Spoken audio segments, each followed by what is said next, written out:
Nous allons vous montrer quelques exercices à faire lorsqu'on est une personne lombalgique. Donc on commence par un échauffement en marche avant en déroulant bien le talon jusqu'à la pointe de pied. Même chose en marche arrière.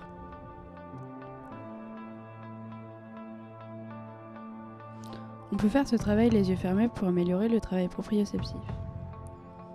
Ici, nous faisons une marche sur les côtés en pas chassé.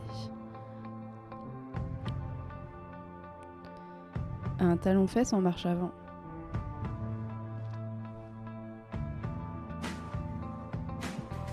Puis des montées de genoux. On peut également rajouter de la coordination, par exemple avancer en talon-fesse, jambe droite et toucher la malléole externe avec la main droite, idem jambe gauche et faire des montées de genoux jambe droite en touchant avec la main gauche et l'inverse avec la jambe gauche.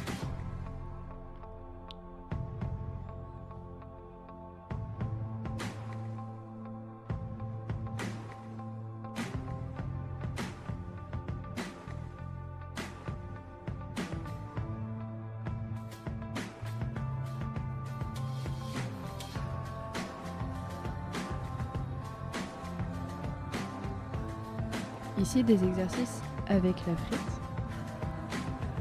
Donc on met une frite sous le pied et on monte et on descend le genou. On fait ça évidemment pour la jambe droite et pour la jambe gauche. Ensuite, on met le pied sous la frite aussi. On peut se tenir au bord et on effectue des mouvements de pédalo en avant puis en arrière. Attention, le bassin ne bouge pas dans cet exercice. Au besoin, on peut coller le dos contre le mur. On peut également effectuer des mouvements d'abduction de hanche, en adduction jambes pliées et en adduction jambes tendues.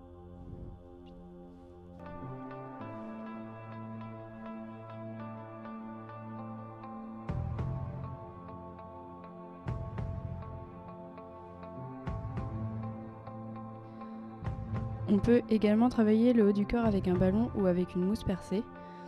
Donc jambes avec un écart du bassin. On enfonce l'objet dans l'eau jusqu'au bassin.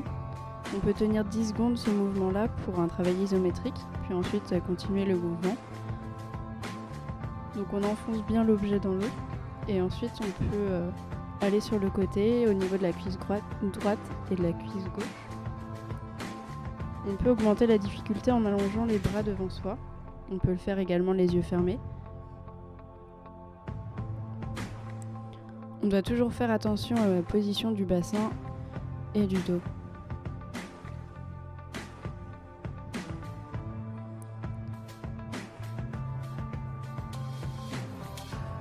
Avec la planche, on peut la tenir en position verticale, l'enfoncer dans l'eau et effectuer des mouvements de pousser et de tirer.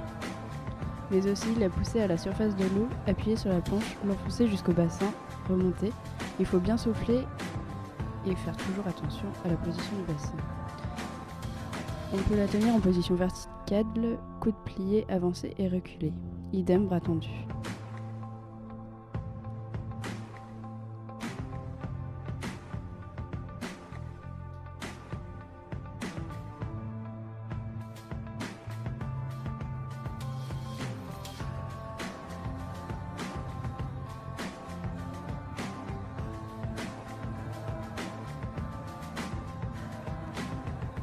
Avec les plaquettes, bras tendus devant soi, on peut ouvrir et fermer les bras.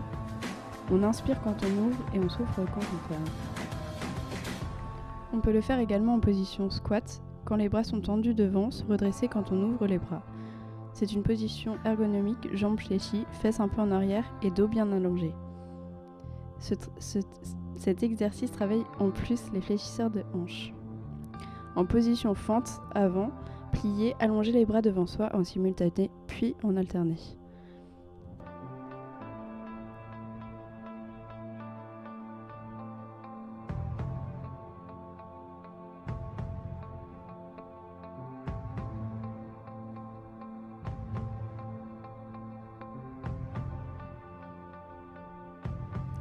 Avec le step, on monte et on descend du step.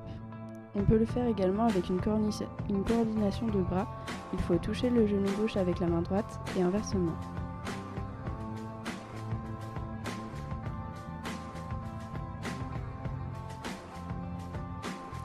Dans le grand bassin, avec une frite sous les aisselles, on peut effectuer des mouvements de pédalo. On peut également mettre une ceinture pour améliorer la flottaison et pour garder une bonne position du dos.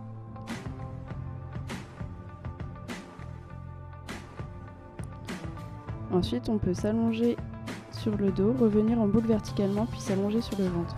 Il faut bien gainer afin que ce ne soit pas le dos qui travaille, mais les abdos.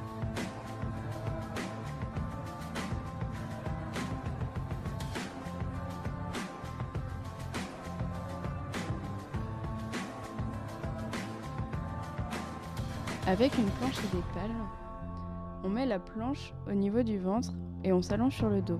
On effectue des battements de jambes. Il faut bien penser à coller le nombril à la planche.